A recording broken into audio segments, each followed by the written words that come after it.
एउटा यस्तो शब्द जुन शब्दले तिम्रो लाइफै परिवर्तन गर्न सक्छ। आज यस भिडियोमा म तिमीलाई एउटा यस्तो शब्द भन्न चाहदैछु जुन शब्दले तिम्रो लाइफै परिवर्तन गर्ने छ र गर्ने शक्ति राख्छ। यदि तिमीले त्यो शब्द निरन्तर आफूलाई आफ्नो दिमागमा खेलाइराख्यौ भने तिमी अहिले जुन लाइफ बाँचिरहेछौ त्यो भन्दा एकदमै बवाल लाइफ अथवा तिम्रो ड्रिम लाइफ तिमीले इजिली पाउँछौ। त्यो शब्द भन्नुभन्दा अगाडि मेरो नाम निकुञ्ज कार्की हो र यो च्यानलमा हामी manifestation, law of attraction, universe and its laws यस्तै कुराहरू गर्छौँ र मेन इम्पोर्टेन्ट भनेको आफ्नो ड्रिम लाइफलाई यो रियालिटीमा कसरी लिएर आउने, कसरी रियालिटीमा म्यानिफेस्ट गर्ने त्यसकै वरिपरिमा बसेर हामी यो च्यानलमा कुरा गर्छौँ। अनि आजको टपिक छ one word that literally can change your life. अनि before we know what that one word is, म एउटा कहानी सुनाउँछु। कहानी सुन्न हामीलाई एकदमै मनपर्छ। बच्चैदेखि हरेकजनालाई, हरेक व्यक्तिलाई, यो धरतीमा भएको हरेक व्यक्तिलाई कहानी सुन्न मनपर्छ। सो एउटा कहानी सुनौ र त्यसपछि त्यो शब्द के हो भन्ने थाहा पाऊ। कहानी यसरी सुरु हुन्छ। एउटा मङ्क हुनुहुन्छ जो चाहिँ हिमालयमा आफ्नो आश्रम खोलेर बसिराख्नु भएको छ। अनि उहाँ चाहिँ 7-8 वटा गाउँ वरिपरि एकदमै चर्चित हुनुहुन्छ। उहाँले दिने tips and tricks to live a life, happy life, अनि उहाँले भन्ने कुराहरूले त्यो 7-8 वटा गाउँ एकदमै प्रभावित भएको हुन्छ।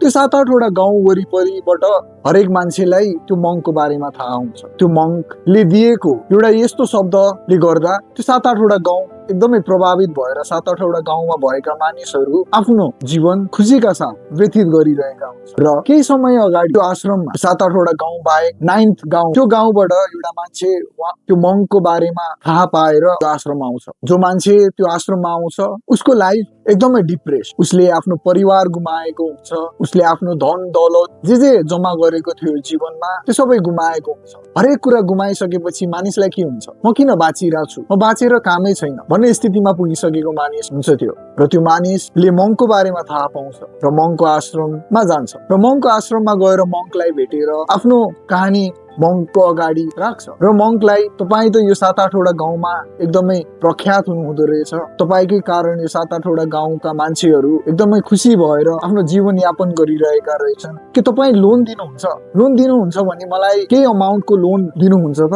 भनेर मङ्कसँग उसले प्रश्न गर्छ। र मङ्कले जवाफ दिन्छ, मैले तिमीलाई पैसा दिनको लागि मैले तिमीसँगबाट केही लिनुपर्छ। अनि त्यति भन्दैमा मङ्कको त्यो प्रश्न सुनिसकेपछि त्यो मानिसले भन्छ, मसँग त केही छैन दिनलाई, तपाईँ के दिउँ जसको बदलामा तपाईँले मलाई पैसा दिनु? होइन, मैले तिमीलाईसँग केही मागेकै छैन भन्दै मङ्कले रिप्लाई गर्छ, म तिमीलाई एउटा यस्तो शब्द दिन्छु, त्यो शब्द तिमीले 3000 चोटि, 4000 चोटि, 5000 चोटि जति सक्छौ त्यो भन्दा बढी तिमीले हरेक दिन त्यो शब्द आफ्नो दिमागमा खेलाउनका साथसाथै हरेक दिन त्यो शब्दलाई रिपिट गरेको गर्नुपर्छ। र प्रत्येक शब्द जुन तिमीले भन्छौ त्यो शब्दको हरेक शब्दको म तिमीलाई 1 रुपियाँ दिन्छु भनेर मङ्कले भन्नुहुन्छ। अनि मानिस अचम्म पर्छ, के रहेछ त त्यो शब्द? तपाईँले त्यो शब्द दिनुहुन्छ भने म 3000 चोटि होइन, 4000 चोटि, 5000 चोटि नै गर्न पनि तयार छु, मलाई त्यो शब्द भनिदिनुहोस्।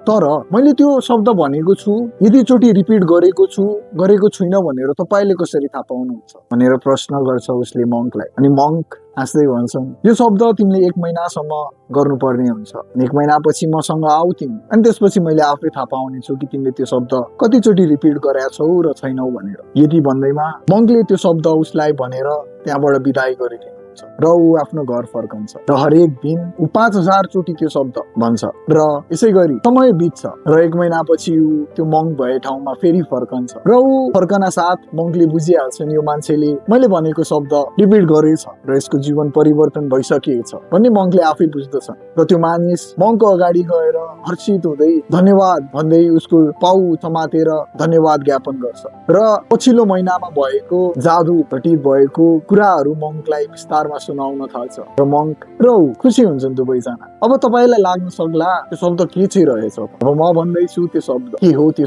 शब्द हो धन्यवाद, थ्याङ्क यू। त्यो शब्दले तपाईँको दिमाग, तपाईँको मस्तिष्क, तपाईँको मन, तपाईँको अवचेतन मनलाई रिप्रोग्राम गर्छ। यदि तपाईँले यो शब्द दिनमा 1000 चोटि जति चोटि सक्नुहुन्छ त्यति चोटि भन्न थाल्नुभयो भने तपाईँले पनि त्यो मानिस जस्तै आफ्नो जीवन परिवर्तन गर्न सक्नुहुन्छ। हरेक दिन धन्यवाद धन्यवाद धन्यवाद यो शब्द दोहोऱ्याउन थाल्नु। बिहान उठ्न साथ धन्यवाद भन्नु, राति सुत्नुभन्दा अगाडि धन्यवाद भन्नु, दिनमा जति चोटि सक्नुहुन्छ त्यति चोटि धन्यवाद भन्ने र अबको 1 महिनापछि तपाईँको लाइफ अहिले जहाँ छ त्योभन्दा बेग्लै मोडमा हुनेछ। धन्यवाद शब्दले तपाईँको मन अवचेतन मनमा यस्तो पाराले इम्प्रिन्ट गर्छ कि तपाईँले आफै अटोमेटिकली तपाईँको सबकन्सियस माइन्डको पावरले तपाईँले हरेक ठाउँमा अपर्च्युनिटिजहरू देख्न थाल्नुहुन्छ र अपर्च्युनिटिजहरू देख्दै तपाईँले ग्र्याब पनि गर्न थाल्नुहुन्छ।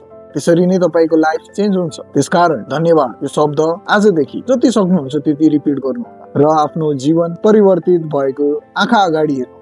तर कम से कम 1 महिनासम्म यो शब्द दोहोऱ्याइराख्नु होला। धन्यवाद यो भिडियो हेरिदिनु भएको, धन्यवाद च्यानललाई सब्सक्राइब गरिदिनु भएको, धन्यवाद भिडियोलाई लाइक गरिदिनु भएको। आज जुन मितिमा तपाईँले यो भिडियो हेर्दै हुनुहुन्छ यो भिडियोलाई डाउनलोड गर्नुहोस् अथवा आफ्नो वाच लेटर लिस्टमा राख्नुहोस् र कमेन्ट छोड्नुहोस् र अबको 1 महिनापछि पुनः यो भिडियोमा आएर तपाईँको लाइफमा तपाईँको जीवनमा भएको मिराकुलस थिङ्स म्याजिकल थिङ कमेन्टमा आएर लेख्नुहोस्। धन्यवाद यो भिडियो हेर्नु।